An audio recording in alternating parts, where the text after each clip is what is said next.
When I arrived here, having prepared this paper about GTK4, a certain American gentleman came up to me and said, "Oh, by the way, I know you like GTK. I've done all the fourth bindings for GTK4, you know, a couple of weeks ago or something like that." And I thought, oh no, my paper is absolutely wrecked.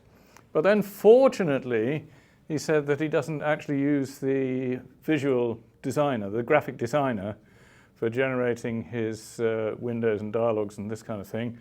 And since most of what I'm going to talk about is how to deal with the visual design program interface, I was kind of saved. So here we go. So I'm pressing as hard as I can and nothing's happening. Why not? Oh, there we go. So a reminder of what GTK is. I have talked about it a little bit before. This is a toolkit, a library for creating user interfaces. It was originally invented by the developers of the GIMP graphics program, I think it was. And this is an open source thing, and they published it, of course, as a library. And everybody thought this was really terribly useful, so it developed a life of its own. And what's happened now is that GIMP itself is still on GTK version 2, whereas the GTK itself has actually now advanced to GTK version 4. It's under very active development. The major version, GTK4, has some awfully useful things which we would really like to use. But the GTK developers have a policy of not bothering about backward compatibility between major versions. They want to go for innovation, and that's favored over backward compatibility.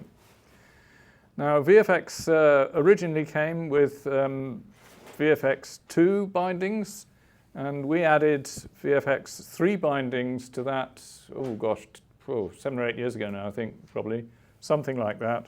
So now we're moving on to GTK4 and looking at what the difficulties might be with doing that.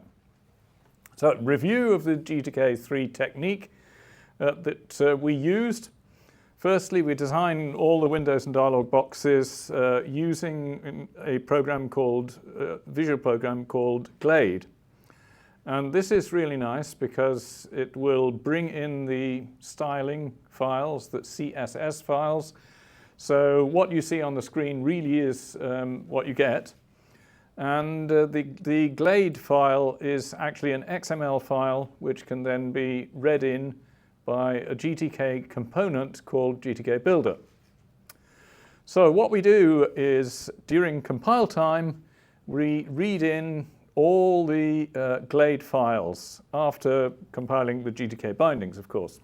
And we've then actually, during compile time, we've actually initialized GTK so that we can do that. Incidentally, GTK is very different from Windows. Windows always had an approach of create, destroy. GTK has an approach of show or hide. So all of the components are always available to you once they've been created. So having read in all the GTK files, you can then generate a list of all the components that GTK has created. It'll give you a list back, and you can iterate through that list and extract all the elements from it and get their names. And from that, you can automatically create a set of fourth values. And these values can then be used in subsequent code during the compilation process. And this is really, really useful because it means that you only put the name of the element in once during the design, creating the design program, and you don't have to duplicate that within the code itself. It's already automatically there. Then you can also define the signals using the glade, and another builder word was able to automatically create all signals. So the process then is to show the main window and then start an infinite loop to pump the signals. And in the GTK4 version, in order to keep Forth interactive, we actually used a separate thread just to keep the thing going. So what about GTK4? Well, for a start, there is a different design program called Cambalash instead of Glade. And we really actually, I mean, GTK4 has now been going for a couple of years, I think, in a stable version. And we put off using it to start with because the visual design program was still in version 0.1 or something like that. Cambalash is now in version 0.93941 or something like that. You know how these things are. It's not quite in version 1, but it is usable. And so this has motivated us to actually get going on GTK4. It's interesting that Cambalash actually stores its own data in a different format rather than directly in the XML. So when you create the XML file ready for GTK Builder, you actually do an export to the XML. But GTK4 has introduced some major problems with the automatic connection of signal system that we used to use. And then we tried to start a system and discovered that the main loop functions have completely vanished. So some of the fundamental things that we were using before are no longer there. And then we couldn't even get hold of the names of the elements because the key word in the builder program, which gave you the element name, has suddenly vanished. And so there was a certain amount of work to do there. So looking at all these different problems in a little bit more detail. The signal connection problem. So GTK4 developers thought that they were being really nice to application developers by making it really, really easy to connect signals on a C-type non-interactive language. So the builder program attempts to connect all the signals during the load using the symbol table of a C application. There is token support in GTK4 for other languages, but the documentation is really, really hard to follow. And there appears to be no possibility built in for the separation of the user interface file load and the signal connection, which of course is vital for the technique that we're using here. Now we did look at using the support which they provide, and because of the poor documentation we thought, well, who else has already done this? And for example, Rust has already implemented this. And so we looked at Rust, is obviously an open source language, so we looked at how they did it. And Rust is supposed to be one of these easy to read, you know, self-documenting, this kind of stuff. And their word to implement this is, it just goes on for page after page after page. And I just thought, this is not a Forth type solution. We need to think again about that. And so I thought, well, what do we actually do during the signal process in the GTK3? Well, first of all, we give the signal, we type in a signal name into the visual design program, into Glade, we used to do. And so this was typically in the format something like on underscore my button underscore clicked or something like that. And then we would make a call proc in our code itself. So it would be something like 2.0 call proc on my button clicked, and then the code and all the rest of it. And so I thought to myself, we're actually typing all this stuff twice, effectively. Why not let's go back to basics and define a new word which replaces the call proc word. This is the word where you deal with the callback. Make a new call proc word which is a little bit more sophisticated and which completely eliminates the problem with typing this long and complicated name every time. And this actually saves you, typically per signal, it saves you about 20 characters of typing. And when you type as slowly as I do these days, you thought, oh, well, 20 characters, that's not much really. But there are actually, I think it's 594 signal callbacks on our main application. I would have saved 12,000 taps if I'd thought of this idea beforehand, really, but there we are. So what I do when I'm thinking about this kind of thing, I conceptualize how I would like it to work first, and then figure out how to make it work. So I came up with this idea of sig colon there, and this reads really nicely because it's the name of the element, like my button, and then it's the name of the action which has happened, like clicked, and then sig colon. And then you put in what you actually want it to do and all the rest of it. And then for the signal connections, later on during your main function, fairly early on in the main function, you actually connect all the signals. So how to make that actually work? So what does the sig colon word look like?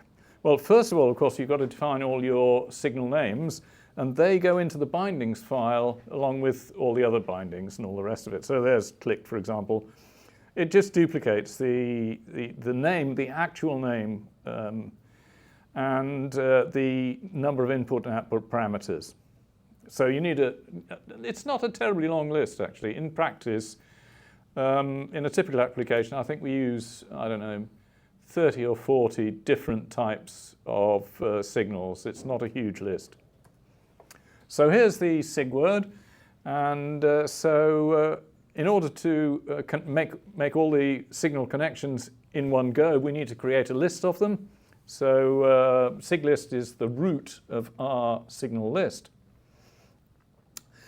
So the first thing to do is you've got, when you do this, you've got the actual value of your element.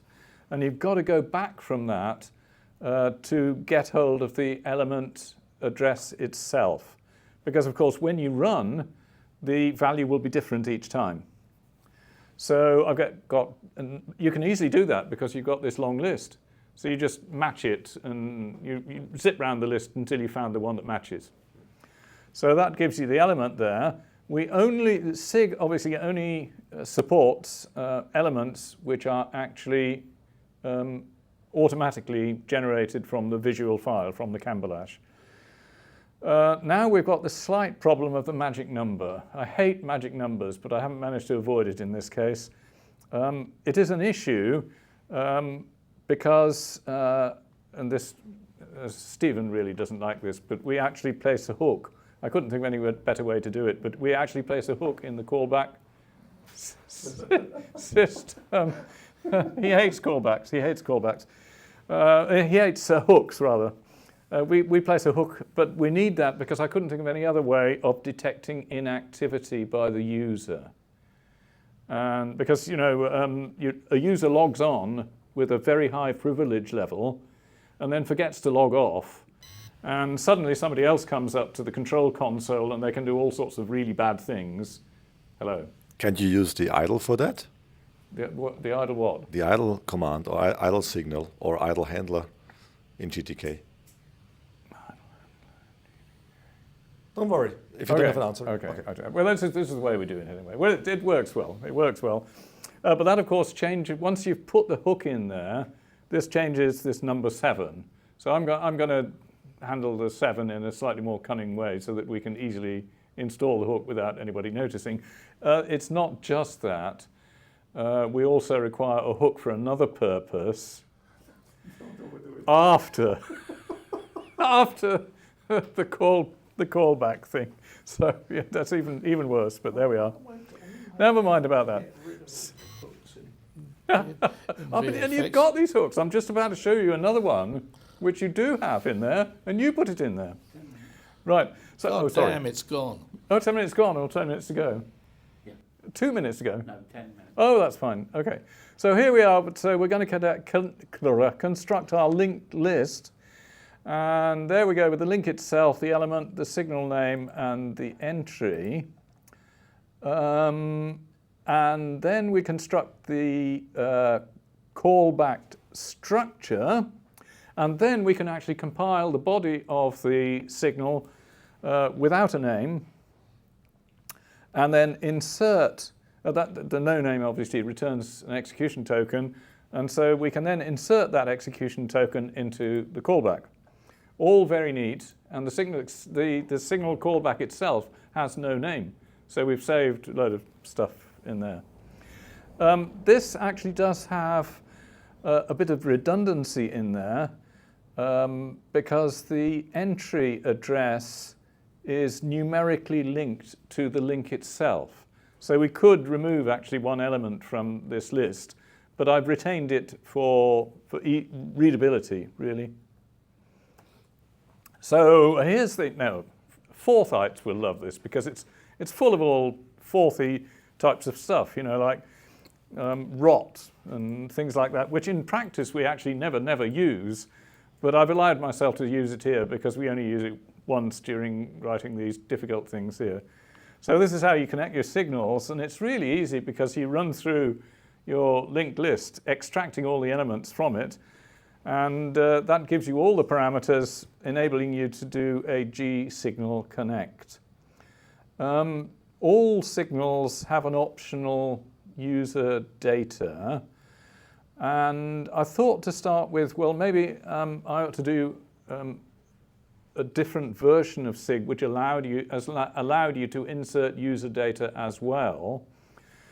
But in practice, the user data is only used for when you are using the same callback to respond to several different items. And if you're doing that, you're not generating those items using the Cambalash.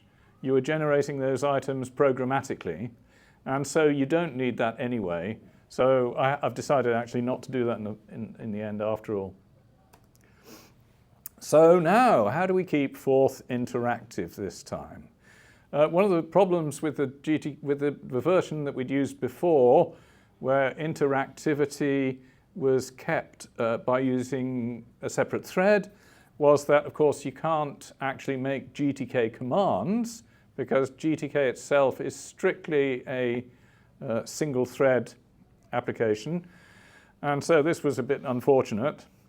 So I thought, well, let's do it in two different ways, depending on whether you're in debug mode or in run mode. And although Stephen doesn't like hooks, he's actually got them there. And there is, was this what you were referring to before, empty idle? There it is, empty idle is a hook, deferred to no op. And that was originally used in the GTK2 binding a long time ago.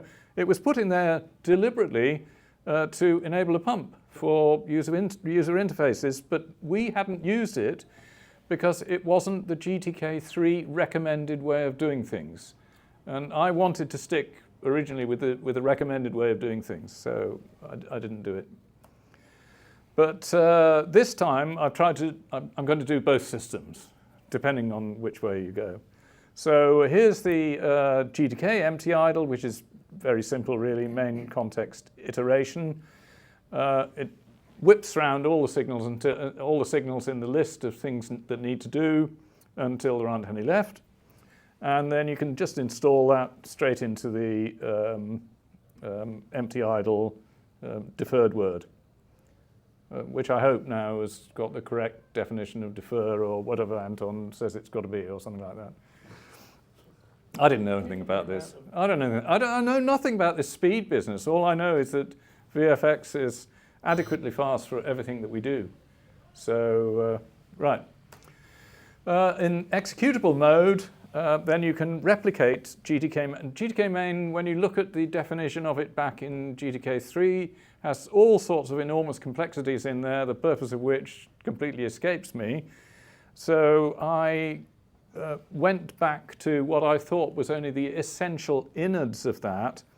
And so you're doing the context iteration, but then you think to yourself, well, how do you, this is essentially an infinite loop until you tell it to stop. How am I going to tell it to stop? And I thought, well, there is a word which tells you how many top-level windows there are.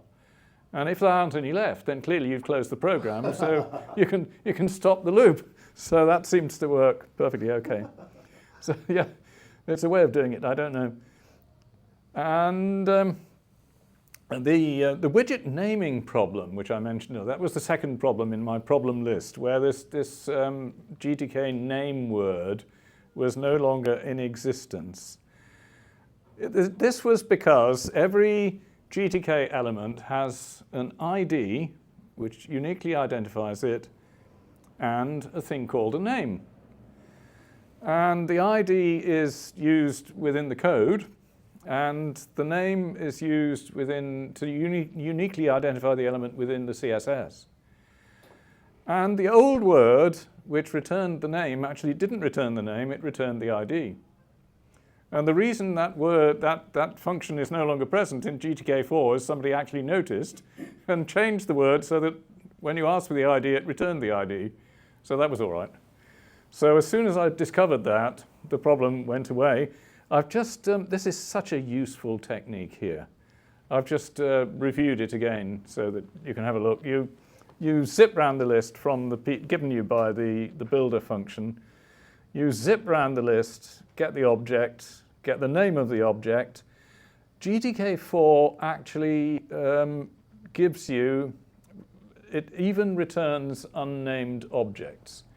It gives them a name itself, an automatically generated name, with 3 underscores in front of it. Of course, if we don't name the thing, we don't need it in Forth, and therefore we can just discard those.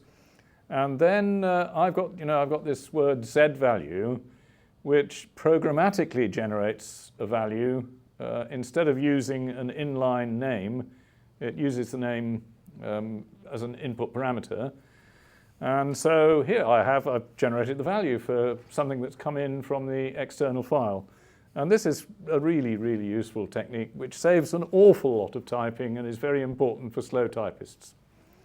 So there we go. Now, the nice thing is that quite a lot of GTK3 techniques that we use still work on GTK4.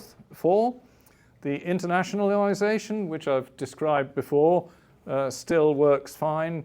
The on-the-fly change of user interface language technique, which I think I've described about 2 or 3 years ago, that still appears to work correctly. The Cairo graphics library still works fine. In fact, nobody has done anything to the Cairo graphics library for about the last 5 years. And the wonderful thing about the Cairo library is that it is really quite high level. There are words like ellipse and this kind of thing which you can wrap directly into Forth. The bad thing about it is that it knows nothing about your graphics speed up, your graphics support, what do you call it, thing. Yes. I've run out of time. No, 5 minutes. Oh, 5 minutes. Oh, sorry. It's all going fine. So I would love to use a different graphics library from Cairo, but I haven't found one yet which has the right combination of hardware support and high-level language. If you go to OpenGL or Vulkan or something like that, it's very, very low level. It would require reams of stuff to get where you think not. Oh, good. Well, you can do that then. Okay. The GTK4 itself uses OpenGL now for rendering, and they are moving over to Vulkan, which apparently is even speedier, but I don't know really. That one is low level. It's really low level, is it? Well, that's the aim. That would be wonderful if we could use that. Oh, no. So OpenGL has been around for since donkey's years, hasn't it? And I think even that is not fully supporting the latest graphic processors. It is, don't worry. Oh, it is? Oh, that's okay. Good. I'm going to leave that one to you. Now, we've got this enormous GTK3 application, which we would really like to move up to GTK4. In the GTK documentation, it lists 20 things that you can do in advance to your program to get it ready for GTK4. We've done all those. There are 93 things in the list that you have to do at the point of changeover. And some of these are major. In my list of bindings, that's the ones that I actually use, there are 53 functions that have disappeared completely and will need replacing. And some complete classes have disappeared. No menus. What on earth do you do without menus? Apparently menus have gone out of fashion. And you know, now menus, you have to use this funny little thing with little 3 lines in the top right-hand corner or something like that. So, but this is really quite complicated because our menu structure is quite elaborate. When you first walk up to our main application, it's only got 3 or 4 items on the menu. And then you log on, and suddenly, depending on your privilege level, an awful lot more things appear. That's one level of sophistication. But also, different things appear because of different ways in which the system is configured. So the menu structure is really, really quite complicated, and all that is going to have to be completely replaced with some new modern whatever it is that they do instead of menus these days. So that's a lot of work for us, actually. But we're going to do this because GTK4 is going to give us an awful lot of benefits. There's loads of much improved things. The drop-down stuff actually appears in the correct place, which it never used to before. You could never position a drop-down accurately. The lists, trees, and grids have all been completely rewritten, so they now work really, really well, except they're completely incompatible with what we had before.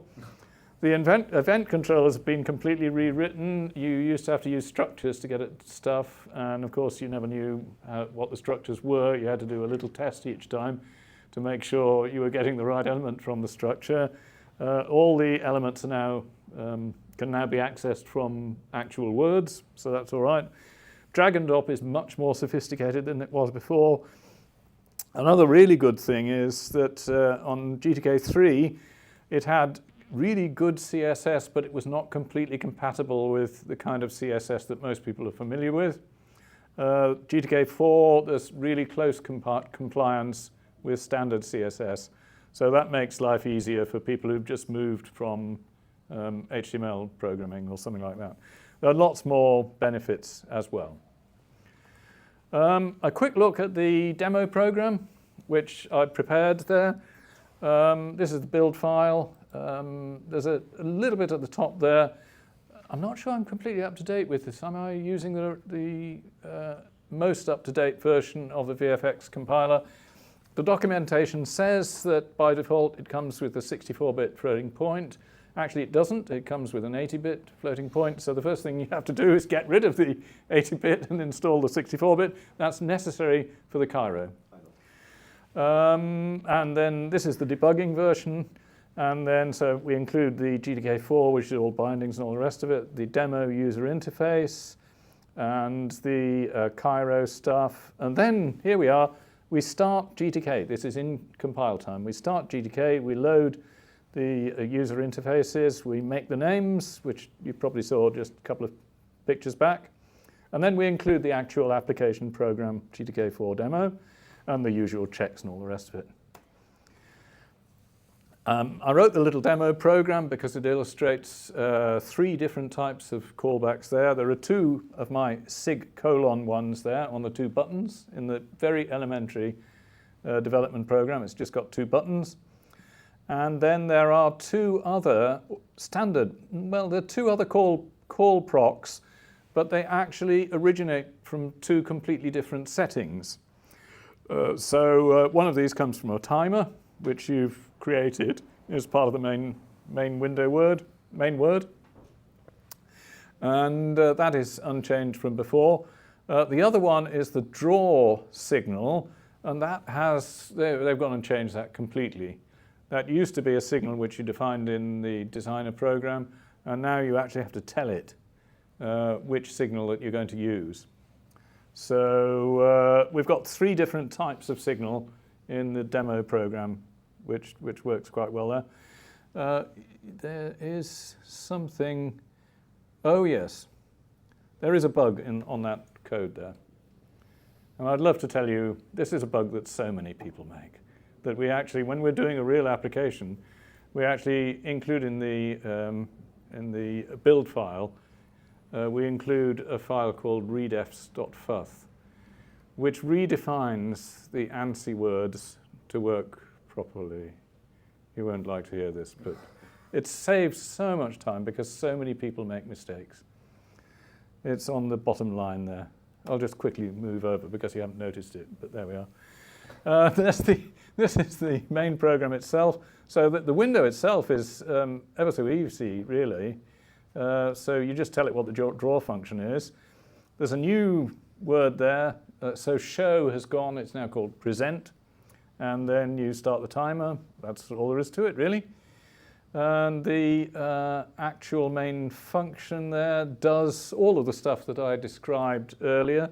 I could, because a lot of this is the same for every application, I could actually take chunks of that and actually abstract it into a couple of words so that the individual application main word was probably only like 2 or 3 lines long or something like that. And I was tempted to do that, but I've left it all in here so you can see it all. Conclusion, it's easy to make a new GTK4 application in Forth, but it's an awful lot of work to update a GTK3 application to GTK4, whether you're in Forth or in anything else. Okay. Thank you, Nick. Any questions or remarks? Is this already packaged in VFX? The existing VFX comes with GTK3, and presumably it will shortly come with GTK4 as soon as we've... Gimme. No, well, we will be giving it to you as usual, and you then fiddle with it. The demo program in here works with standard Forth. Well, it would do if it didn't have the bug in it, but... What's the bug? The bug which you saw there was within. So many people make mistakes with the within word. Yes. And the main problem with the within word is that we're also using SQL, which has the between word, which is inclusive, and the fourth word is not inclusive at the top end. Correct. And that goes, so many people make mistakes with that. And the second thing that you saw in the demo program there was the way that the case statement keeps the index on the number stack. And you come to the default, and you sometimes have to do a swap and sometimes not. Yes. And that, so many people make mistakes with that we redefine the case statement to keep the index on the return stack and all the problems go away. So, but I've kept the demo program so it works on the pure and simple system.